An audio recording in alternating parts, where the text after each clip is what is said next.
नमस्कार। 4 का बदला 40 से लूंगा, ये धमकी दिया है मुकेश सहनी ने। मुकेश सहनी ने ये धमकी दिया है भारतीय जनता पार्टी को। आपको याद है 2020 में मुकेश सहनी के 4 विधायक चुनाव जीतकर बिहार विधानसभा में पहुंचे थे, लेकिन वो चारों के चारों विधायक भारतीय जनता पार्टी में शामिल हो गए थे।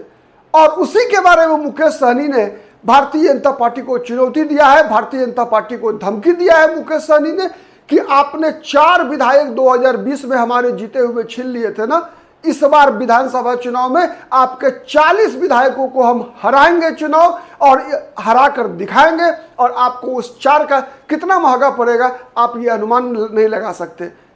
मित्रों, आप देख रहे हैं पॉलिटिकल आइडिया और मैं हूं प्रदीप कुमार। आप सभी का आज के इस अंक में बहुत बहुत स्वागत है। आपको पता है कल फूलन देवी की जयंती मनाई जा रही थी और इस अवसर पर पटना में एक कार्यक्रम का आयोजन किया गया था। कार्यक्रम में मुकेश सहनी भी उपस्थित थे, तेजस्वी यादव भी उपस्थित थे और इसी दौरान इसी कार्यक्रम में मुकेश सहनी ने कहा कि पहली बार बिहार में किसी अति पिछड़ा का बेटा बिहार का उप मुख्यमंत्री बनेगा। वैसे आपकी जानकारी के लिए बताऊं, यह समाचार सही नहीं है। मुकेश सहनी ने ये बातें जो कही वो गलत कहा। कर्पूरी ठाकुर पहले सबसे पहला उप मुख्यमंत्री बिहार के हुए थे जो अति पिछड़ा समाज से थे, मुख्यमंत्री भी बने थे कर्पूरी ठाकुर। तो खैर ये अलग विषय है, एक अलग विषय है। तो मुकेश सहनी ने कहा कि मेरा छोटा भाई, मतलब मुकेश सहनी का छोटा भाई तेजस्वी यादव बिहार का मुख्यमंत्री बनेगा। और मुकेश सहनी मतलब जो वहां उपस्थित थे, चूंकि मछुआरा समाज के लोग थे, फूलन देवी की जयंती मनाई जा रही थी, तो इस अवसर पर जो वहां उपस्थित थे उन लोगों को संबोधित करते हुए मुकेश सहनी ने कहा कि आपका ये बेटा मुकेश सहनी, मल्लाह का बेटा, सन ऑफ मल्लाह, बिहार का डिप्टी सीएम बनेगा और मेरा छोटा भाई तेजस्वी प्रसाद यादव बिहार का मुख्यमंत्री बनेगा। मुकेश सहनी ने कहा कि लालू प्रसाद यादव सामाजिक न्याय के मसीहा रहे हैं और लालू प्रसाद के बताए रास्ते पर ही विकासशील इंसान पार्टी चलेगी।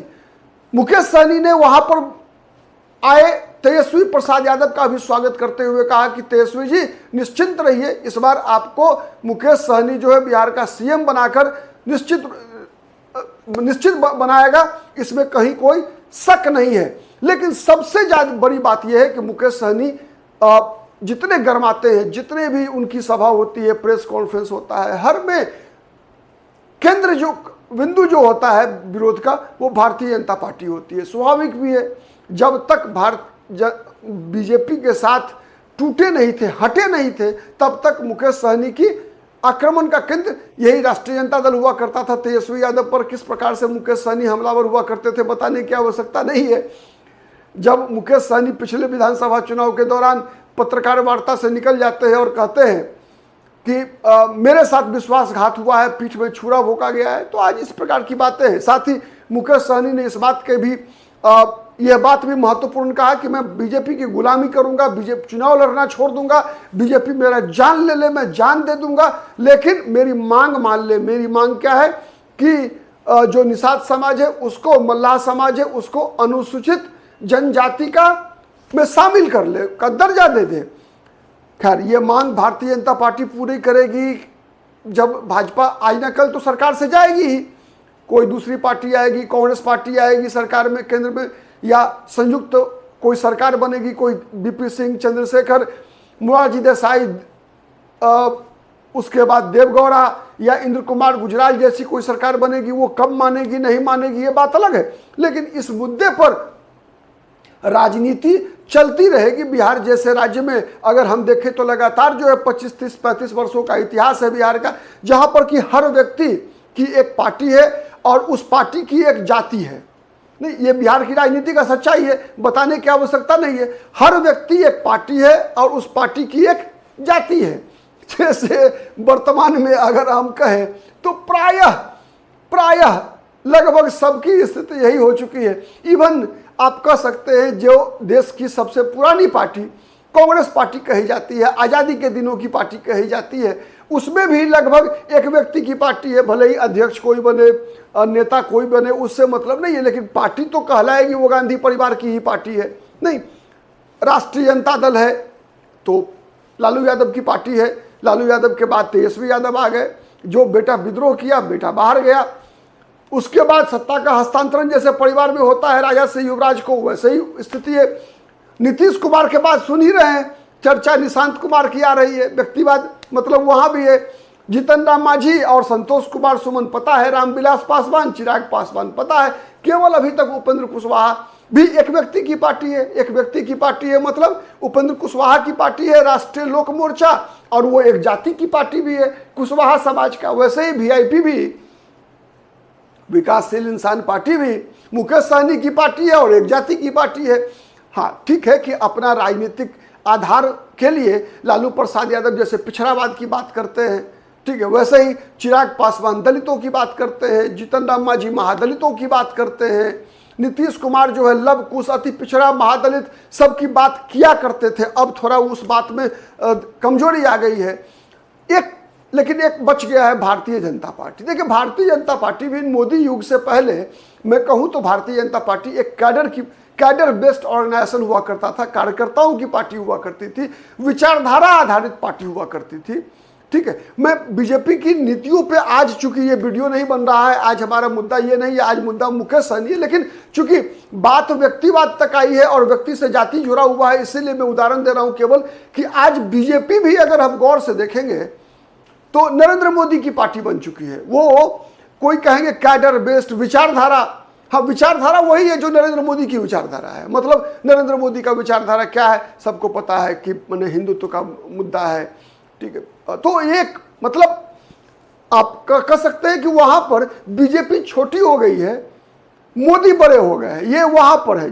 वैसे ही जैसे 1955 से पहले तक कांग्रेस बड़ी थी, जवाहरलाल नेहरू या नेहरू गांधी परिवार छोटी थी, लेकिन जब जवाहरलाल नेहरू ने इंदिरा गांधी को राष्ट्रीय अध्यक्ष बना दिया, खुद के प्रधानमंत्री रहते हुए ही, खुद के नेहरू जी प्रधानमंत्री थे और इंदिरा गांधी को बना दिया राष्ट्रीय अध्यक्ष पार्टी का, उसी दिन से कांग्रेस पार्टी जो है एक परिवार की पार्टी में कन्वर्ट हो गई। वैसे ही बीजेपी भी अगर हम देखें तो 2014 के बाद से नरेंद्र मोदी की पार्टी बन चुकी है। अब लेकिन एक बात है, चूंकि संक्षेप में मैं बता रहा हूं, अब बीजेपी जो है को बहुत सारे लोग निकालने का प्रयास कर रहे हैं कि मोदी के चंगुल से बीजेपी को निकाला जाए। इसीलिए आप देख रहे हैं कि साल डेढ़ साल से बीजेपी अपना राष्ट्रीय अध्यक्ष भी नहीं बना पा रही है। तो ये अंदर खाने जो चल रहा है संघर्ष, उसका परिणाम है। खैर आज हम बात कर रहे हैं मुकेश सहनी की। तो मुकेश सहनी निश्चित रूप से इस चुनाव में तेजस्वी यादव के लिए एक एसेट है, एक धरोहर है। इस बार अगर मुकेश सहनी को अगर कहीं भी किसी भी प्रकार से अगर तेजस्वी यादव ने नाराज किया, तो देखिए तेजस्वी यादव के गठबंधन में जितने भी सहयोगी हैं, चाहे वो कांग्रेस पार्टी हो, चाहे वो सीपीआई हो, सीपीएम हो, सीपीआई-एमएल हो, सबको मिलाकर अगर आप देखें अगर, तो सबसे महत्वपूर्ण सहयोगी अगर कोई है तो मुकेश सहनी है। क्यों, मैं बता रहा हूं कारण उसका। देखिए सीपीआई सीपीएम अब लगभग खत्म है, कहीं कुछ नहीं बचा है, अब केवल साइन बोर्ड बचा हुआ है सीपीआई और सीपीएम का। मैं ईमानदारी से बता रहा हूं, हर जगह कहीं 5-10 करके कुछ गिनती के लोग बचे हुए हैं। सीपीआई-एमएल की जो भी ताकत है वो बिहार के 7-8 जिलों में है, ठीक है। आरा, भोजपुर, रोहतास, बक्सर, माने ये जो मगध और शाहाबाद का प्रमंडल है ना, उसमें भी मगध से भी ज्यादा शाहाबाद में आप कह सकते हैं कि सीपीआई-एमएल की ताकत है। इसके अलावा कहाँ है, कहीं नहीं है। उसके अलावा ये वो टिमटिमाते हैं सीमांचल में महबूब आलम, तो इसके अलावा कुछ नहीं है सीपीआई-एमएल का। अब कहीं चुनाव जीत जाए, गठबंधन के सहयोग से जीत जाए तो बात अलग है, लेकिन कोई ताकत नहीं है सीपीआई-एमएल की। रही बात कांग्रेस पार्टी की ताकत बनेगी तब तक नहीं जब तक कांग्रेस पार्टी अपने पैर पे खड़ी नहीं होगी, अकेले नहीं लड़ेगी तब तक। अब तक क्या इतिहास है कि लगातार 20 वर्षों से 2000 अंतिम चुनाव कांग्रेस पार्टी लड़ी थी अकेले 2010 में। उसके बाद से ये 15 वर्ष तक लगातार कांग्रेस पार्टी आरजेडी की बी टीम बन के लड़ती रही है। तो अधिकतर जगह जो इस प्रकार से होता क्या है कि उसके कैडर भी जो है तितर बितर हो जाते हैं। तो कांग्रेस पार्टी की वो ताकत नहीं है जो आरजेडी को कॉम्प्लीमेंट भी कर सके, नहीं बची है। मतलब आरजेडी प्लस कांग्रेस वाली स्थिति है कि तो फिर थोड़ी ताकत बनती है, लेकिन नहीं के बराबर है। हाँ कांग्रेस की ताकत बनेगी अगर कांग्रेस अकेला अपना लाइन ले ले और कन्हैया कुमार, पप्पू यादव, शकील अहमद खान, राजेश राम, मतलब दलित मुसलमान जो राहुल गांधी नया लेकर आ रहे हैं अपना एक कॉम्बिनेशन, पॉलिटिकल कॉम्बिनेशन, उसको अगर लॉन्च करने का प्रयास करेंगे तो 2-4-5 साल में वो एक ताकत बनेगी। तो इसके अलावा बचा कौन? बचा एक मुकेश सहनी जो तेजस्वी यादव के लिए सबसे बड़ी ताकत का कारण बन सकते हैं। तो देखना है कि इस चुनाव में क्या तेजस्वी यादव और ये बड़ा भाई छोटा भाई मुख्यमंत्री डिप्टी सीएम की जोड़ी बीजेपी को 4 के बदले 40 बीजेपी से छीन पाती है कि नहीं छीन पाती है, इस पर नजर हमारी बनी रहेगी। आप भी बना के रखिएगा। पॉलिटिकल आइडिया पर अपना आशीर्वाद बनाए रखिए। हमारा वीडियो पसंद आता है तो आप प्लीज लाइक कीजिए, कमेंट कीजिए, शेयर कीजिए, जिससे अधिक से अधिक लोगों तक हम पहुंच सके, हमारी बात पहुंच सके। और निश्चित सब्सक्राइब तो करेंगे ही, आप पर अधिकार बनता है हमारा। आज के लिए इतना ही, नमस्कार।